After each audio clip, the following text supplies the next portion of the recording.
Mao kini ang latest weather update karong adlawng Martes, June 1, 2021, labi na mahitungod sa Tropical Storm Dante.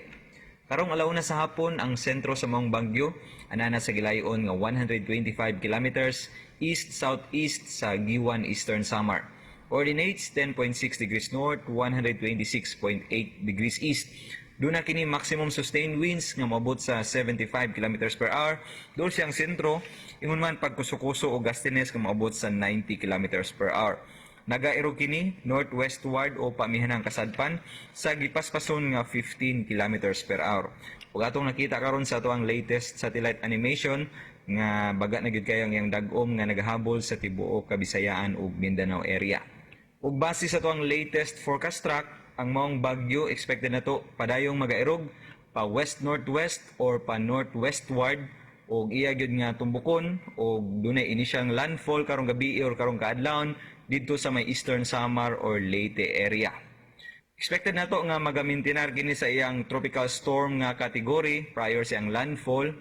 Unya atong makita sa tong latest nga forecast track nga posible kining mahimong usa ka tropical depression among bagyo adto na sa adlaw nga Biyernes o by Saturday usa na lang kini ka low pressure area. Sa tuang latest tropical cyclone weather bulletin number 12 nga gi-issue karong alas 2 sa hapon, giisa na sa signal number 2 sa Visayas ang tibuok Eastern Samar, Samar, Northern Samar, Biliran, Leyte ug Southern Leyte.